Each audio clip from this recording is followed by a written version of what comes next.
అందరికీ నమస్కారం. Welcome to our channel. ఇప్పటి వరకు మన ఛానల్కు సబ్స్క్రైబ్ చేయని వారు వెంటనే సబ్స్క్రైబ్ చేసి బెల్ ఐకాన్పై క్లిక్ చేయండి. ఇకపై మన ఛానల్ నుంచి వచ్చే ఫ్రెష్ నోటిఫికేషన్స్ నేరుగా మీ మొబైల్కు రావడం జరుగుతుంది. ఇక ప్రాధాన్యమైన తాజా సమాచారాన్ని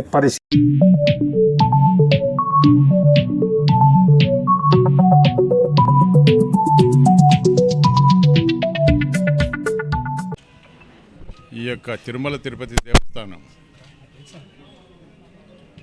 చైర్మన్ అయినటువంటి బిఆర్ నాయుడు చేస్తున్నటువంటి అరాచకాలు, రాసలీలలు, మరి దీని గురించి ప్రెస్ మీట్ పెట్టమని చెప్పి ఈరోజు వైఎస్ఆర్ పార్టీ ఆదేశాల మేరకు ఈ కార్యక్రమం చేయడం జరిగింది. అత్యంత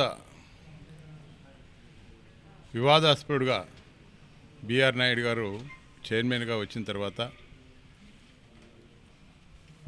మొదట్లోనే ఈ యొక్క టికెట్ కౌంటర్ దగ్గర 6 మంది అమాయక ప్రజలు కూడా చనిపోవడం జరిగింది. కేవలం తోపులాట కారణంగానే 6 మంది చనిపోవడం జరిగింది. ఆ తర్వాత లడ్డు వివాదం. ఆ లడ్డు వివాదం కూడా ఈ యొక్క చైర్మన్ గారు వచ్చిన తర్వాతనే ఈ యొక్క కల్తీ ట్యాంకర్లు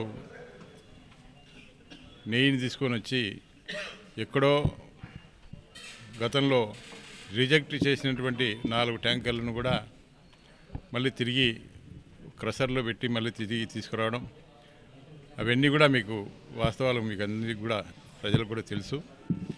ఏదేమైనప్పటికీ కూడా యావత్ ప్రపంచం కూడా ఈ యొక్క తిరుమల తిరుపతి దేవస్థానం, హిందువులు ఎన్నో ప్రాంతాల్లో ఉన్నారు ఈ ప్రపంచంలో. ఈ ప్రపంచ స్థాయిలో ఉన్నటువంటి హిందువులు అందరూ కూడా తిరుమల తిరుపతి దేవస్థానము అంటే ఒక భక్తిభావంతోనూ వాళ్ళు బయట నుంచి ఇండియాకు వచ్చినప్పుడు కానీ వాళ్ళు ఖచ్చితంగా ఆ యొక్క వెంకటేశ్వర స్వామిని దర్శించుకొని వెళ్ళడం జరుగుతుంది. మరి అటువంటి ప్రపంచ స్థాయిలో ఒక గొప్ప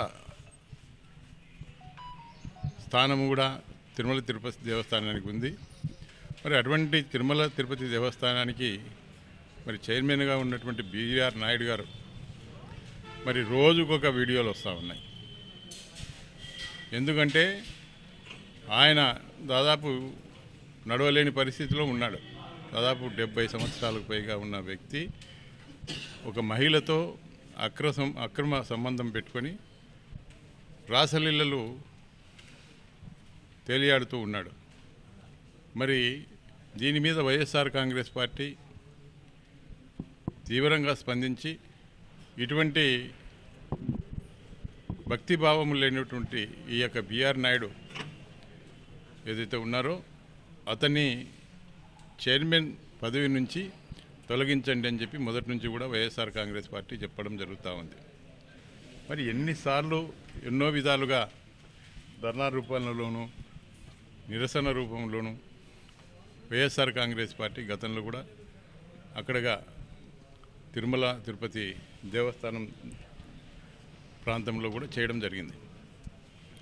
ఎందుకంటే ఆయన ఒకటే చెప్తా ఉన్నాడు బిఆర్ నాయుడు గారు, అది నా సొంత విషయము, నా ఇష్టం, నేను ఏ విధంగా అయినా ఉంటాను అని చెప్పి ఆయన ఒప్పుకుంటా ఉన్నాడు.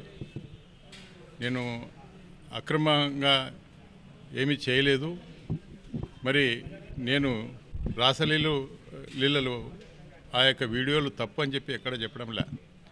అవును, నా ఇష్టము, మరి నేను చేస్తాను, మీకేమిటి నొప్పి, మీకేంటి బాధ అని చెప్పి చెప్పడం, ఎదురుదాడి చేయడం జరుగుతూ ఉంది. దీని మీద చంద్రబాబు నాయుడు గారికి మరి అదే వీడియోలో ఉన్న వ్యక్తి గతంలో కూడా నన్ను ఇబ్బంది పెడతా ఉన్నాడు, మరి ఆయన నన్ను ఏదో విధంగా అడ్డు తొలగించుకోవాలనుకుంటున్నాడు, కాబట్టి నాకు రక్షణ కల్పించమని చెప్పి గతంలోనే ఈ తెలుగుదేశం పార్టీ అధికారంలోకి రాకముందే ఆ మహిళ కూడా రాసినటువంటి లెటర్స్ కూడా మరి పెద్దలు కరుణాకర్ రెడ్డి గారు బయటపెట్టడం జరిగింది.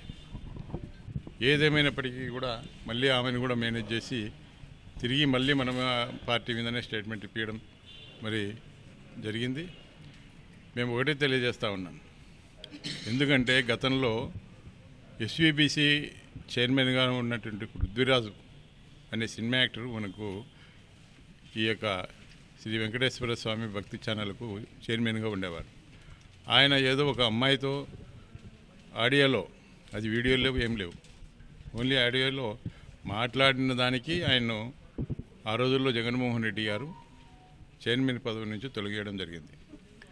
ఈరోజు ఇంత వివాదాస్పదుగా మరి ఈ యొక్క ఒక మంచి ఆధ్యాత్మిక టెంపుల్ అయినటువంటి తిరుమల తిరుపతి దేవస్థానానికి చైర్మన్గా ఉంటూ ఈ విధంగా రాసలీలకు పాల్పడుతూ మరి పరాయి మహిళలతో మరి ఎంతో భక్తితో ఉన్నటువంటి తిరుమలలో కూడా ఇటువంటి కార్యక్రమాలు చేస్తూ ఉన్నాడు. కాబట్టి ఆయన ఖచ్చితంగా తొలగించాలని చెప్పి వైఎస్ఆర్ కాంగ్రెస్ పార్టీ డిమాండ్ చేస్తూ ఉంది.